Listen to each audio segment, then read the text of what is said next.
Ethan Westerman and Tom Murphy of WholeHogSports here. Arkansas just wrapped up its appearance at SEC Media Days.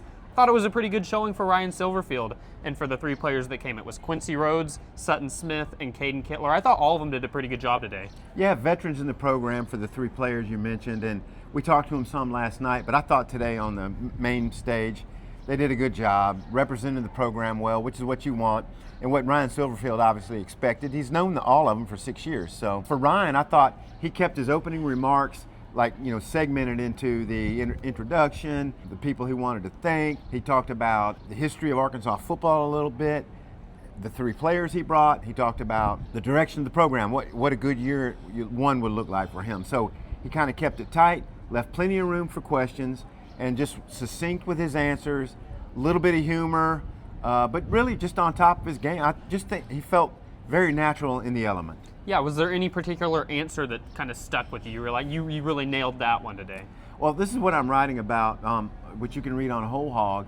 Barry Trammell, the veteran columnist in Oklahoma, now with the Tulsa World, talked about how Arkansas football's been there before. The Frank Broyles years, national champion.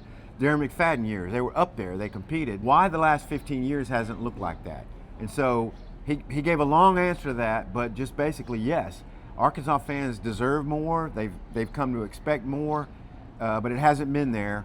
He did a deep dive on the things he feels like will make an impact, and it's alignment within your program.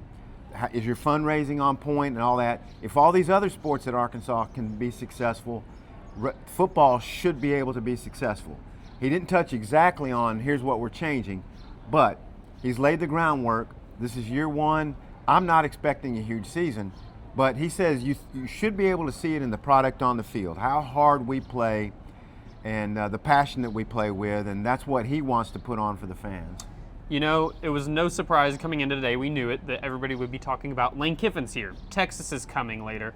But I thought Silverfield maybe had a surprisingly good day, and Kiffin kind of had it a little bit more tame. He filibustered in there with his opening statement, didn't answer just a ton of questions, I don't think. It really felt like Silverfield found a way on a day that LSU and Texas we knew would be the main talk. Mississippi State also goes today, so Levy's kind of in a similar situation. Right. But we knew, today Arkansas wasn't gonna be the main talk, but he found a way, I think, to have people in the whole building, and walking away a little bit impressed with what Arkansas, the player and the coach, had to say. Right. I don't think anybody would have seen what he did up on the stage and went like, ooh, not a good showing. It was just like on top of his game, good answers, nothing caught him off guard. He threw a little shade at his buddy John Summerall with the I'm not going to throw a podium at you remark, which that was funny. I just think he was just so naturally in his element that he was just on point is the way I describe it. Yeah, Kiffin, I think by design, gave a really long opening and basically touched on the reasons why he took the LSU job, what makes it so great, and everything's in alignment here, and all this stuff, and how many Nike sponsorships his players have, more than any other. But he never mentioned Ole Miss by name once. Mm-hmm. Then he only left time for a short bit of questioning. He got 4 questions, the lowest here, and had I been able to get the mic, my question would have been, because he elaborated on eliminating things from your life that you don't need, why he was off social media.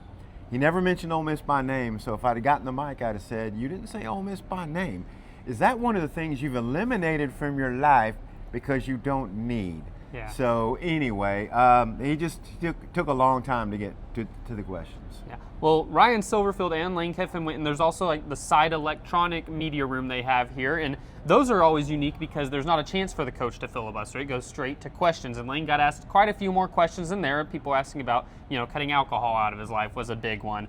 His dad's influence on him. We're in Tampa. That's where Monte Right. Kiffin was the defensive coordinator for the Buccaneers. So there was a little bit more time for Lane Kiffin to answer some questions, but there was never, I think people were maybe waiting for the big Lane Kiffin zinger today or something. I think we got more Ryan Silverfield maybe zingers than we even got Kiffin. Well, how about that? Yeah, he did touch on a little bit about in the main room about some remarks he made about how Oxford wasn't as easy a place to recruit to, and yet they had these big recruiting classes and a lot of guys signing the NFL. And he kind of apologized for some remarks he made in Vanity Fair, but it really didn't get to the heart of his decision making. He just said he thought he could make the decision to please everybody, I think he was trying to please himself too. Coach the team that he led to the playoff, but you're not going to get the chance to if you leave. And he couldn't please everybody, and he also couldn't please himself in wanting to be able to coach Ole Miss through the playoffs. Yeah. I thought Ryan Silverfield, his biggest just wow statement of the day was his aura has been a conversation here because there was a photo posted by the Razorback social media account over the weekend. It was just a shot of him, arms crossed, kind of blank stare. People were saying he looks like a tire salesman, or there were a lot of remarks, but one of them that a lot of people made was, this guy has no aura. And so shows up today, and a lot of people are asking, do you have aura? And he had quite the response. Did you get a chance to hear it?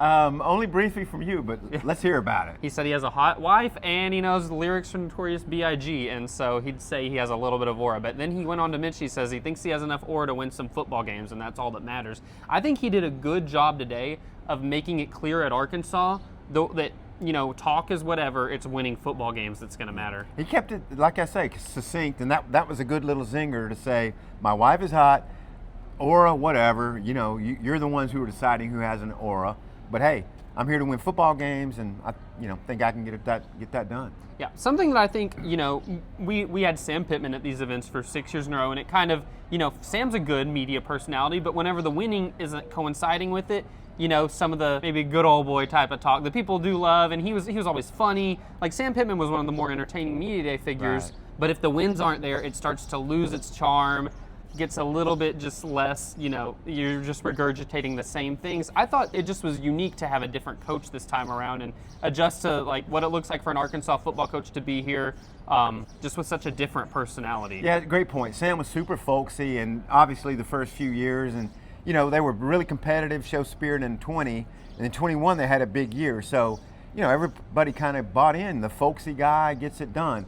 But you're right, the recruiting didn't stay up to the standard it needed to, and obviously the winning didn't. And so now we're seeing what Ryan Silverfield can offer. Yeah, you wrote about it yesterday, and Ryan Silverfield, I think that's what you expect the coach to say when asked about a 2-10 season when he wasn't there, how that's behind them, not looking in the rearview mirror. But how much do you actually think with this program, like that is a thing though, that it does hang over it, that there hasn't been much winning in recent years? Well, I think for the fan base, that's what they see. 2-10, what can we do to change 2-10? That's what they look at. For the players, every day they go in the locker room, get encouraging message, uplift, keep up with your teammates, set a new standard. And so they're not as mentally caught up in the what was it like going 2-10. They obviously hear that here, but within the locker room, it's more about how do we get better. And so I don't think that it clutters up their mindset on a daily basis. We'll get in camp here in a week and a half or so, and they'll get to the grind. I know they've been running in this 100-degree heat in Fayetteville, yeah. But the grind of camp is about to start. Real quick, last thing we'll talk about. I think everybody at these events kind of keeps a running list in their head of like maybe their rankings of who did the best, which coach knocked it out of the park, who fell flat. First, where do you think Ryan Silverfield stacks up on how coaches performed? Where would you kind of slot him? And secondly, who would you say were maybe the biggest winners, biggest losers? Well, I'm planning to write about all this during the coming week or by the weekend. At some point, I'm going to write about rank them and what have you. I would say Silverfield was in the top half of just how well he showed himself here.